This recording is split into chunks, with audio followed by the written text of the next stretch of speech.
Good morning, dear students. Welcome in social science class. Dear students, already we have completed the chapter, but many students were not present in the class.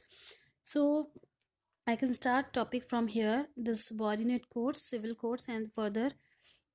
And previously we have discussed about these subordinate codes through flow chart. So subordinate codes are the lower courts at the district level and below. They are supervised and controlled by the High Court of the concerned states.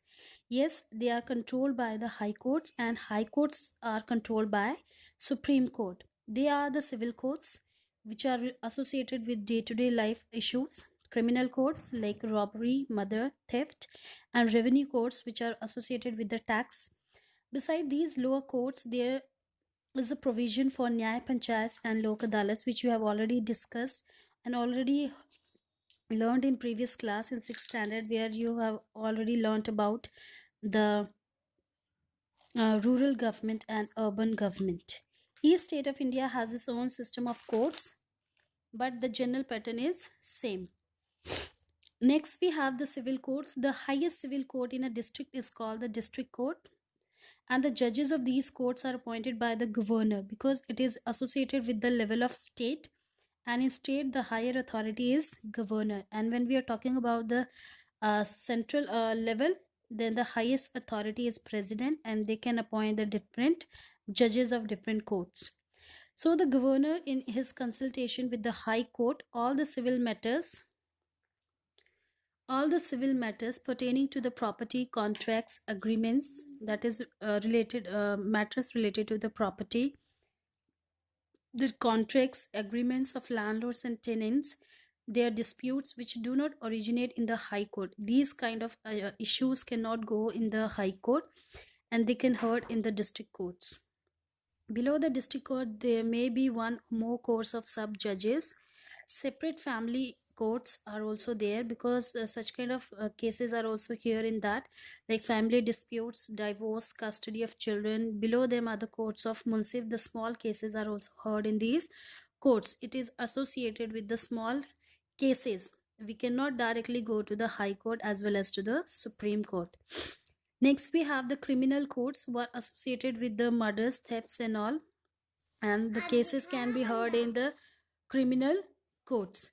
For criminal cases in a district, the highest court is the court of a session judge. Below this court, there are courts of magistrate of first, second, and third class. These cases or these courts are associated with the population of specific area, population of the towns or the cities. All right, because it is not associated with the particular state. If we are talking about the town, the population is more than 10 lakh or more than 20 lakh. Though for them, such kind of courts are there: first class, second class, third class, and for metropolitan magistrates are also there. Like we have the Delhi, Kolkata, the first class magistrate courts are there in those areas. Next, we have revenue courts. The revenue courts also the highest revenue court in the district, that is the Board of Revenue, who are collecting the taxes or the land revenues. Courts of commissioner, collector, tehsildar, and assistant tehsildar work under the Board of Revenue, which hears the final appeals against the lower revenue courts. Even they can work under the different areas and different revenue courts, but the specific revenue courts are work for the land taxes or the property taxes, which they have to give to the government or as well as the courts itself. So the next we have here Lok Adalas. These were very famous and very important for the people, those who are having a very poor financial condition. Like it is said that justice delayed is justice denied. It means if we are delaying, the justice is always being denied for that particular person. So it is very important.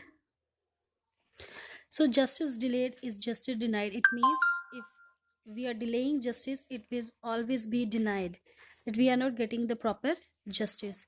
It is very important statement, and sometimes it's asked in exams also, that justice delayed and justice denied justify a statement.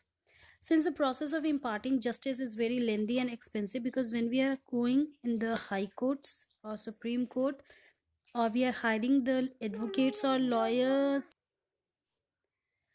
It is becoming out of reach of the common man, because it's when we are hiring those advocates or lawyers, their fee charges are quite expensive. So besides, thousands of cases are lying pending in various courts. As an effort to simplify the legal procedures, reduce the cost of litigation, and to provide speedy justice, Lok Adalats have been set up for that. Although we have completed the chapter, but it is only a gist for them, those who were not attended the classes. It was in 1985 then when the first Lok Adalat was introduced in Delhi, and around 150 cases were settled on the same day. And on the other hand, a number of cases were still lying pending in Supreme Court and High Court, just because of people are not having that much financial support by which they can hire the advocates or lawyers. The Lok Adalat is normally presided over a retired judge. It is headed by the retired judge, and the disputing parties plead their cases themselves. No advocate or pleader. They can fight their cases themselves, and there will be no lawyer or advocate and allowed to argue the case. And even there is no witness box for the witness, and witness were also not examined in these courts. Efforts are made to settle disputes through compromises, because sometimes what happen, if we can talk with each other, we can do compromises, then easily we can sort out the disputes, mutual agreements, and one on the spot decision we will get after the meetings. Do you know the idea of Lok Adalat was mainly advocated by Justice P.N. Bhagwati? He was the 17th Chief Justice of India during the time period of 1885 and 1886.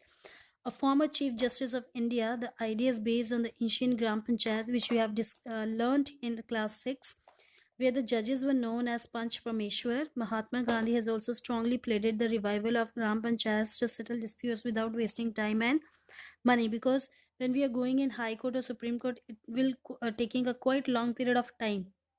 Just like we are talking about the Nirbhaya case, after 20 or 25 years later we got the justice. So it should not like that. On the spot we can get the justice if any dispute is there.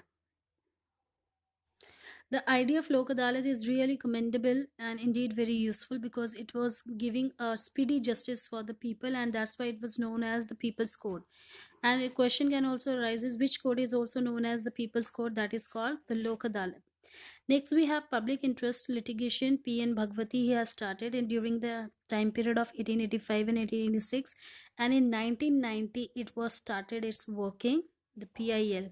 PIL is associated with the letters or the postcard in which a person can write a letter to the government or related to the grievances or the problems which he is facing, and on that the government or the Supreme Court or High Court, they are providing the facilities or the justice to the specific grieved person. Like if we are filing case in High Court, that will comes under Article 226, and if we'll file cases under Supreme Court, that will comes under Article 32. This you have already read in fundamental rights, the right to constitutional remedies. If our rights are violated, then we can directly go to the Supreme Court. Vast majority of the people living in India poor and illiterate, that's why they are not able to go directly to the courts, and they don't have that much a good financial support. They can't even think of going to the courts and seek justice for them seems to be remote. So, the concept of public interest litigation was devised by the Supreme Court of India. Any person from the public, whether affected or not, may write an ordinary letter or even a postcard drawing the attention of the High Court of the Supreme Court towards any matter of serious public importance. For example, one may write about the inadequate and unsafe transport system or supply of unhygienic drinking water, or about the exploitation of children and women in a particular establishment. And the court is convinced that the matter is of public interest, it will take up and decide the case as well. If any associated problems are there, even they can even write a letter to the Supreme Court or a High Court, so that they can file their case and they can get the speedy justice.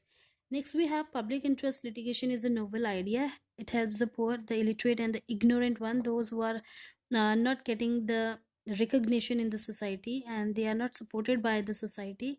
Such kind of people can be affected very badly in different manners. So the government is providing such facilities so that they can also get justice and they can also take part in all the activities which are actually going on in the society. The success story of various PILs has encouraged people to initiate more and more PILs on matters of urgent public importance. It seems that PIL has served the purpose for which it was devised and has proved to be a boon for the common man and has set right a number of wrong committed by an individual or society. It has brought legal aid to the teeming millions of poor, illiterate, and ignorant Indians. They were asking help from these government authorities, and in actual manner they are providing help also.